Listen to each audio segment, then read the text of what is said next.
All right. I'm going to tell you about my first year out of dental school. I'm going to tell you what it was like. I'm going to tell you how much I got paid. I'm going to tell you about my first job. Then we're going to look at the 6 most common questions I get asked by other dentists. And then lastly, I'm going to show you the biggest mistake that dentists make and how we can avoid that mistake. My name is Chris. I'm a dentist. I've worked as an associate. I've worked for corporate and I've owned my own practice. I now help dentists navigate the process from associate to owner. So let's get started. When I graduated from dental school, I worked as an associate for 1 year. The first job I took out of school actually didn't work out. I only stayed there for about a month and then I found another job, and it wasn't a big deal at all. Finding a job as a dentist is extremely easy. There's a shortage of dentists in this country. Like, everyone has teeth and there's just not enough dentists. So you will always be able to find a job as a dentist. It's easy. I can't imagine if you were like a software engineer. I've heard software engineers, sometimes it takes them 6 months to a year to find a job because it's so competitive. As a dentist, if you look, you can probably find a job within a week or two. Like, it's super easy to find a job as a dentist. So the first place I started out, there were 2 other dentists there and they were very controlling. Don't get me wrong. These dentists were incredible dentists. Between the 2 of them, they were producing $5 million per year. And this was all like bread and butter dentistry. They were just doing a lot of crowns, a lot of fillings, some veneers and, restoring some implants, but they weren't doing anything crazy. They weren't doing endo. They weren't placing implants. I don't even think they were doing Invisalign, maybe a case here or there, but they were just doing dentistry. And because they had 5 hygienists and because they were doing 5 million, they thought, well, now it's time we bring on a 3rd dentist. But when I came, they weren't willing to share treatment with me. And I was like, this isn't worth it. So I went and found another job. The second job I found was with a clinic that was seeing Medicaid patients. And honestly, it was a great experience. I would not want to do it again right now.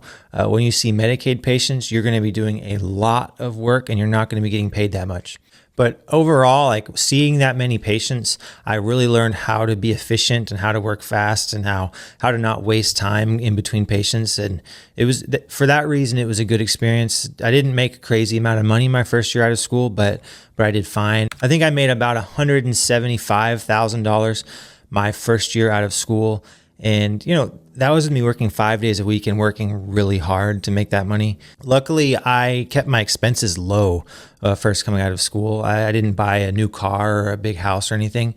And so I was actually able to save up about $100,000 out of that 175 during my first year out of school. And that actually became super helpful when I went to buy a practice, because the banks, they like to see that you have at least $50,000, sometimes $75,000 saved up. You don't have to use that money as a down payment, but they just want to see that you have the money and that you're responsible enough and that you have an emergency fund in case something ends up taking longer than expected, or you have a problem with payroll or whatever. They want to see that you have some finances that are there as an emergency fund. So honestly, if I was doing it again, I would not even try to work for a private practice coming out of school. I would go straight for a DSO like Aspen, Heartland, or Pacific. A place like that, you're going to be able to get a lot of experience. It's not going to be the type of job you're going to want to have forever.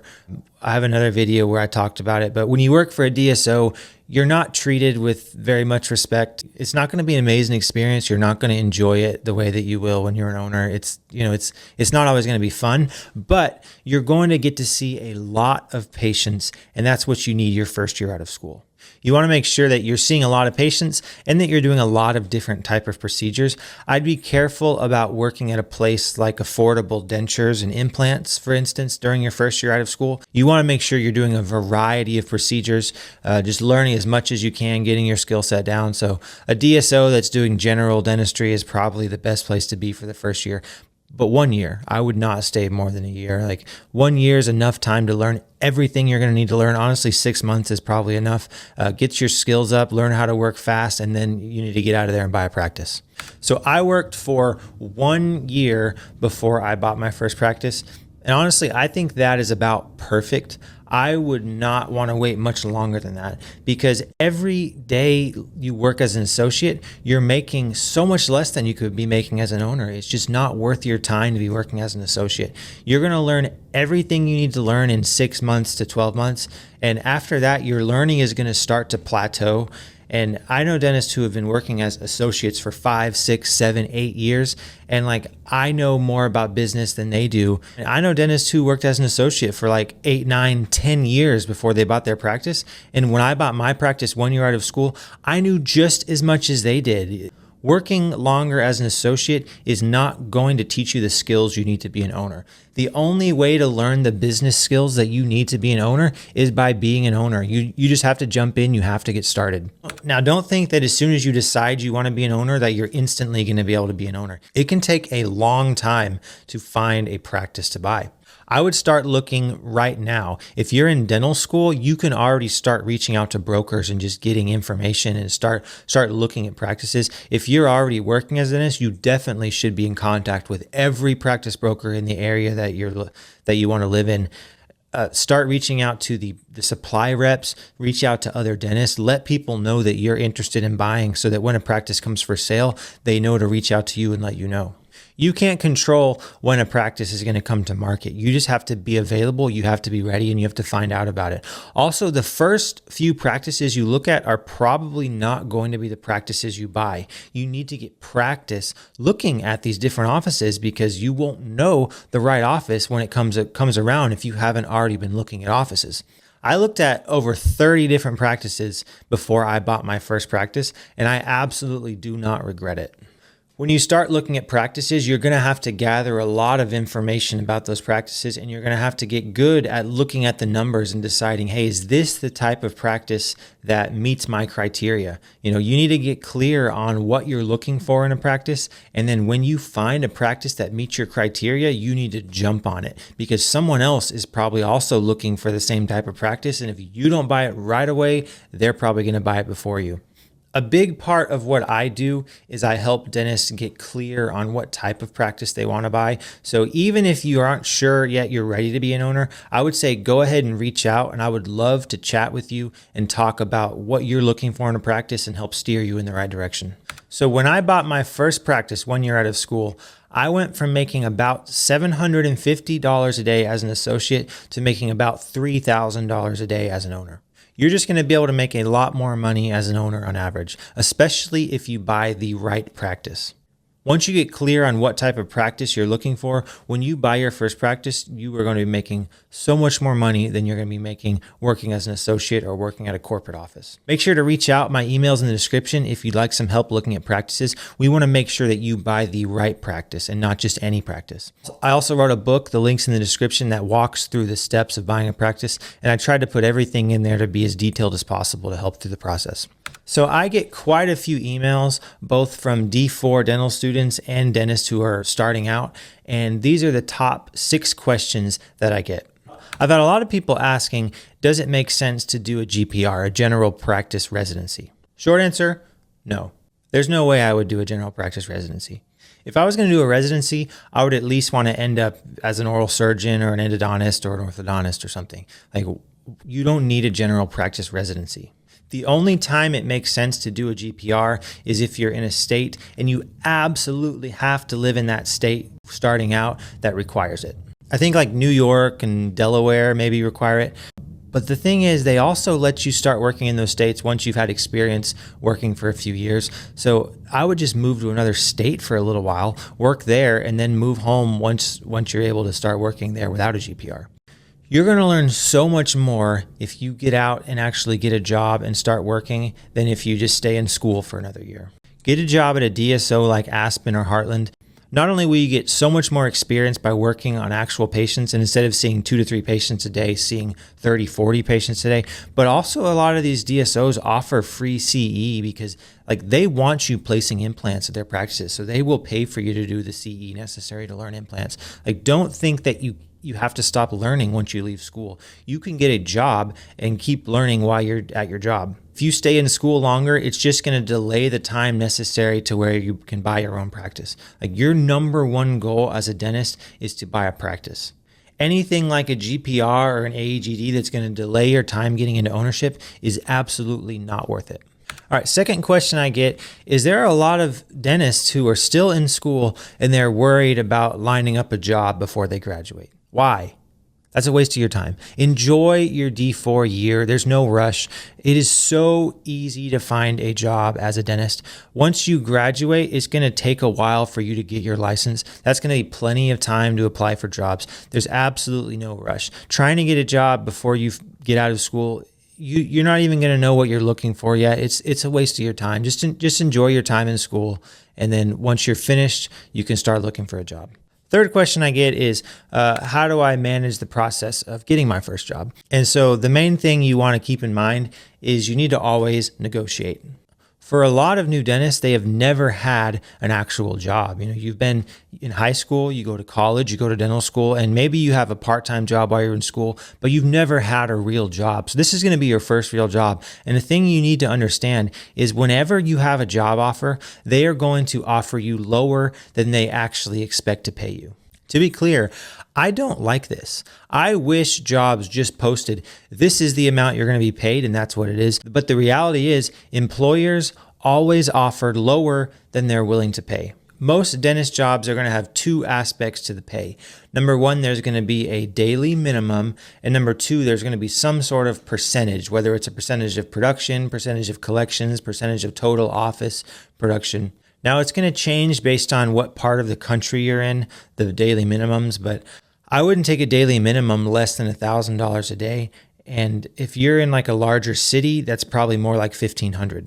They're going to tell you, oh, well, we've never given a daily minimum that large before. I don't think we can do that. That's all BS. These corporate DSO offices, they've invested a lot of money into these practices. And when they don't have a dentist in those practices running it, they are losing money every single day. They want you, they need you to come work there, and they are going to be willing to pay you if you negotiate with them.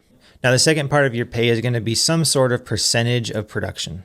Generally, a pretty fair number to aim for is about 35% of your production. I've seen dentists make as much as 42%, but I've also seen dentists take as low as 25%. Don't do that. 35% is a good number. I wouldn't go any lower than that. If they give you pushback on the percentage, offer that if you're producing less than $2,000 a day, you'll take 35%. And if you produce more than $5,000 a day, you want 40%. Some sort of like step scaled system can often be helpful in negotiating a higher percentage if they're willing to do that. But the key is just you want at least 35%. Don't go too much lower than that. You as a dentist are extremely valuable. You're in demand. You have gone to dental school. You've earned these credentials. Don't let these DSOs or associate jobs, don't let them take advantage of you. Know your worth and go into the negotiations knowing that you're valuable. The next thing a lot of dentists are worried about is student loans. Dentists have the most student loans of any other profession. Dental school is literally the most expensive school that exists. Unless you were extremely lucky, you're probably going to have a lot of loans coming out of dental school. If you are working as an associate and making $175,000 a year, a third of your money goes to taxes and then a third of your money goes to student loans, you're not going to be left over with that much. I've heard some dentists say, well, I don't want to be a practice owner until I get my student loans paid off. That is probably the dumbest thing that you could think or say.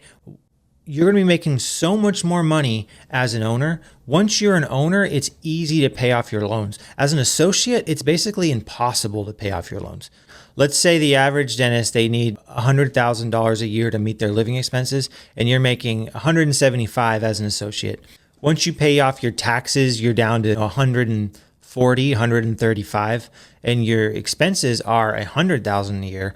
That means you've got like $35,000 left over to pay off your student loans. But what if your student loan payments are $50,000 a year or more? It doesn't make sense to try to work as an associate and pay off your student loans. Once you become an owner and you're making $300,000, $400,000, $500,000 a year or more, paying off the student loans is going to be so much easier. It's still going to be a significant chunk of change to pay off these loans. But when you're making $500,000 a year, say $100,000 of that goes to taxes, $100,000 in living expenses, you now have $300,000 left over that you can use, part of which to pay off your student loans, part of which to put into a retirement account, and then have some extra money to do something you enjoy. My advice is, as soon as you graduate from school, put your student loans on income-based repayment. If you're not familiar with how it works, basically you pay a percentage of your income goes towards paying your student loans. But the key is that your income is only recalculated once a year. And when you first graduate, sometimes they don't even ask you to recalculate it for like 2 years after you graduate. It's just going to depend on the situation and when you sign up. But you can just put $0 of income because when you were in dental school, you had $0 of income. So if you apply for income-based repayment before you get your first job, you're going to have $0 payments. And you might be able to keep those $0 payments for a year, 2 years, maybe more. Use this time to take the money that you would have been putting towards your student loans and put it into a savings account. Build up an emergency fund. This way you have some savings so that when you transition into ownership, if there's a few months where for whatever reason you don't have an income, you're not working yet, the things take longer than expected, you have some money saved up to support you through that time. You want to have the confidence to where you can leave that associate job and know that, hey, I have $100,000 in the bank and I could go a year or more without working and I'll be just fine.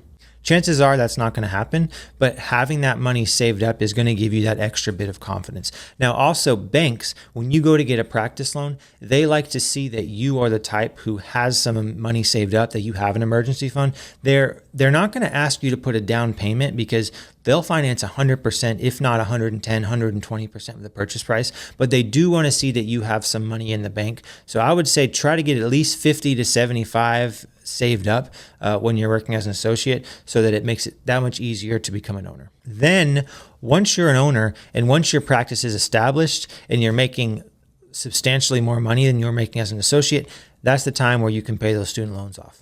Next question I get is, how long should I work before I become an owner? 1 year.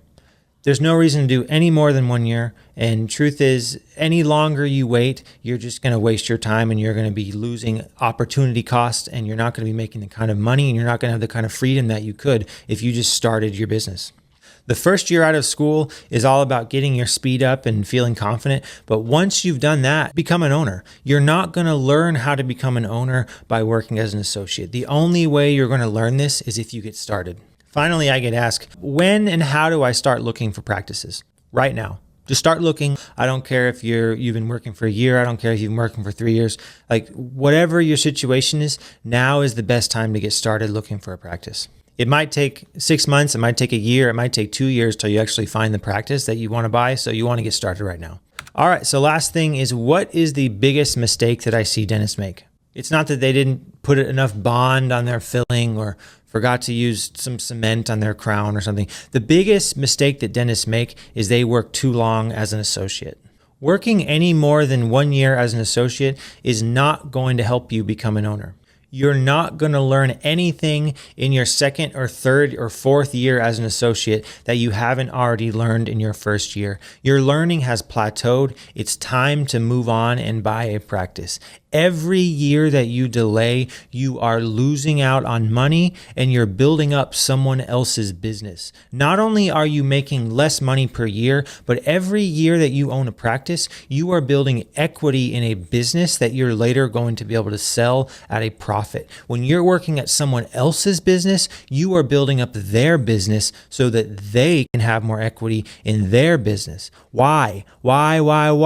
You are a dentist. You know what to do. You are in control. You need to own your own business, build this business up for yourself so that you can later sell it at a profit that you will get to keep. When you leave an associate job, you don't get to keep anything. When you leave a job as an owner, you get to sell a business that's worth potentially $1 million or more. Stop wasting your time building up someone else's business and get to work on your own future. Your first year out of school is all about getting ready to be a practice owner. It's about building your skill set, getting faster, and saving up that $50,000 to $75,000. Once you've got the money saved up, once you're comfortable seeing patients at a faster rate, you need to just buy a practice. Start reaching out to practice brokers, talk to dentists, just find a practice, buy it, get started today. Reach out. I would love to help you. It is time to buy a practice.